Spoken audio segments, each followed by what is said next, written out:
ಓದು ಬರಹ ತಿಳಿದಿರುವ ವ್ಯಕ್ತಿ ತನ್ನ ಸಮುದಾಯದ ಜನರಿಗೆ ಶಿಕ್ಷಣ, ಮೂಢನಂಬಿಕೆ, ದೌರ್ಜನ್ಯಗಳ ಬಗ್ಗೆ ತಿಳಿಸಲಿಲ್ಲ ಎಂದರೆ ವ್ಯಕ್ತಿ ಬದುಕಿದ್ದು ಸತ್ತಂತೆ.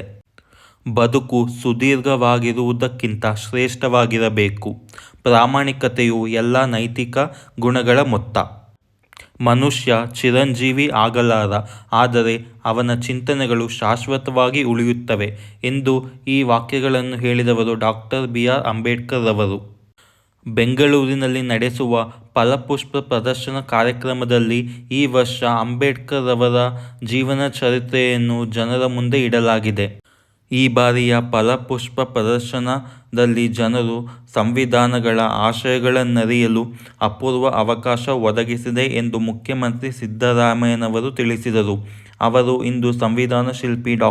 ಬಿ. ಆರ್. ಅಂಬೇಡ್ಕರ್ ವಿಷಯಾಧಾರಿತ ಸ್ವಾತಂತ್ರ್ಯೋತ್ಸವ 216ನೇಯ ಫಲಪುಷ್ಪ ಪ್ರದರ್ಶನ ಉದ್ಘಾಟಿಸಿ ಮಾಧ್ಯಮದವರೊಂದಿಗೆ ಮಾತನಾಡಿದರು. ಯಾವುದೇ ಜಾತಿ, ಧರ್ಮ, ಭಾಷೆ, ಪ್ರದೇಶಗಳಿಗೆ ಸೇರಿದ ಎಲ್ಲ ಜನರಿಗೂ ಸಮಾನ ಅವಕಾಶಗಳು ದೊರೆಯಬೇಕು.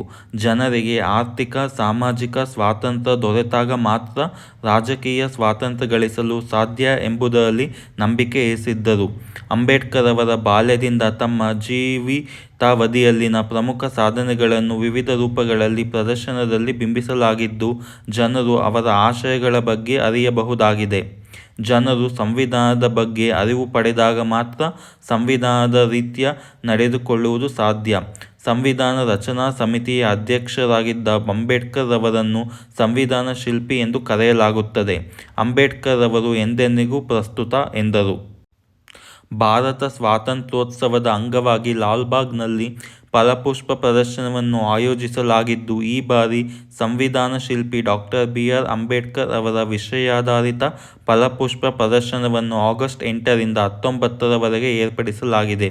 ಬಾಬಾ ಸಾಹೇಬ್ ಅಂಬೇಡ್ಕರ್ ಅವರ ಜೀವನ ಸಾಧನೆ, ದೇಶಕ್ಕೆ ನೀಡಿದ ಉಡುಗೊರೆ, ಸಾಮಾಜಿಕ ನ್ಯಾಯಕ್ಕಾಗಿ ಹೋರಾಟ, ಬೌದ್ಧ ಮತ ಸ್ವೀಕಾರ, ಸಂವಿಧಾನ ರಚನಾ ಸಮಿತಿಯಲ್ಲಿ ಮಹತ್ವದ ಪಾತ್ರ, ಸಂವಿಧಾನ ಆಶಯಗಳು, ಪ್ರಜಾಪ್ರಭುತ್ವದ ವ್ಯವಸ್ಥೆ ಸೇರಿದಂತೆ ಹಲವು ವಿಷಯಗಳನ್ನು ಆಧರಿಸಿದ ಫಲಪುಷ್ಪ ಪ್ರದರ್ಶನವನ್ನು ಏರ್ಪಡಿಸಲಾಗಿದೆ. ತೋಟಗಾರಿಕೆ ಇಲಾಖೆಯ ವತಿಯಿಂದ ಆಯೋಜಿಸಲಾಗಿರುವ ಫಲಪುಷ್ಪ ಪ್ರದರ್ಶನಕ್ಕೆ ಸುಮಾರು 12 ಲಕ್ಷ ಜನರು ಆಗಮಿಸುವ ನಿರೀಕ್ಷೆಯಿದೆ. ಕರ್ನಾಟಕ ಸೇರಿದಂತೆ ವಿವಿಧ ರಾಜ್ಯಗಳಿಂದ ವಿವಿಧ ತಳಿಗಳ ಸುಮಾರು 30 ಲಕ್ಷಕ್ಕೂ ಹೆಚ್ಚು ಹೂಗಳನ್ನು ಈ ಫಲಪುಷ್ಪ ಪ್ರದರ್ಶನದಲ್ಲಿ ಬಳಸಲಾಗಿದೆ. ಆಗಸ್ಟ್ 8ರಂದು ಈ ಫಲಪುಷ್ಪ ಪ್ರದರ್ಶನ ಕಾರ್ಯಕ್ರಮವು ಲೋಕಾರ್ಪಣೆಗೊಂಡಿತು ಹಾಗೂ ಕೊನೆಯ ದಿನಾಂಕ ಆಗಸ್ಟ್ 19 ಆಗಿರುತ್ತೆ. ಈ ಕಾರ್ಯಕ್ರಮಕ್ಕೆ ಎಂಟ್ರಿ ಫೀಸ್ ವೀಕ್ ಡೇಸಲ್ಲಿ 80 ರೂಪೀಸ್ ಆಗಿದೆ ಹಾಗೂ ವೀಕೆಂಡಲ್ಲಿ 100 ರೂಪೀಸ್ ಆಗಿರುತ್ತೆ. ಹಾಗೆ ಮಕ್ಕಳಿಗೆ 30 ರೂಪಾಯಿನ ಚಾರ್ಜ್ ಮಾಡ್ತಾರೆ. ನೀವೇನಾದರೂ ಈ ಲಾಲ್ಬಾಗಲ್ಲಿ ನಡೀತಿರೋ ಫ್ಲವರ್ ಶೋನ ನೋಡಬೇಕು ಅಂದ್ಕೊಂಡ್ರೆ ಮೆಜೆಸ್ಟಿಕ್ಕಿಂದ ಬಸ್ಸಸ್ ಇರುತ್ತೆ. ಹಾಗೆ ಮೆಟ್ರೋಲ್ ಬರಬೇಕು ಅಂದ್ಕೊಂಡ್ರೆ ಗ್ರೀನ್ ಲೈನಲ್ಲಿ ಬರುವ ಸಿಲ್ಕ್ ಇನ್ಸ್ಟಿಟ್ಯೂಟ್ ಕಡೆ ಹೋಗುವ ಕಡೆ ಲಾಲ್ಬಾಗ್ ಸ್ಟಾಪಲ್ಲಿ ಇಳ್ಕೊಂಡ್ರೆ ಅಲ್ಲಿಂದ 300 ಮೀಟರ್ಸ್ ನಡ್ಕೊಂಡು ಹೋದರೆ ಲಾಲ್ಬಾಗ್ ವೆಸ್ಟ್ ಗೇಟ್ ಸಿಗುತ್ತೆ. ಅಲ್ಲಿಂದ ನೀವು ಈ ಫ್ಲವರ್ ಶೋಗೆ ಎಂಟರ್ ಕೊಡ್ಬೋದು.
ಗಾಜಿನ ಮನೆಯ ಕೇಂದ್ರ ಭಾಗದಲ್ಲಿ ಸಂಸತ್ ಭವನವನ್ನು ಸಂಪೂರ್ಣವಾಗಿ ಕೆಂಪು ಗುಲಾಬಿ ಸೇವಂತಿಗೆಗಳೊಂದಿಗೆ ನಿರ್ಮಿಸಿದ್ದು ಆಕರ್ಷಣೀಯ ಕೇಂದ್ರವಾಗಿ ಕಂಗೊಳಿಸುತ್ತಿವೆ.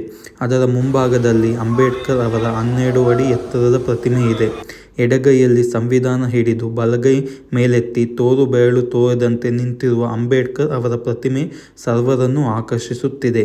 ಗಾಜಿನ ಮನೆಯ ಕೇಂದ್ರ ಭಾಗದ ಬಲಬದಿಗೆ ಪುಷ್ಪ ಮಾದರಿಯಲ್ಲಿ ನಿರ್ಮಿಸಿರುವ ಅಂಬೇಡ್ಕರ್ ಅವರ ಜನ್ಮಸ್ಥಳ ಸ್ಮಾರಕವು ಅತ್ಯದ್ಭುತವಾಗಿದೆ.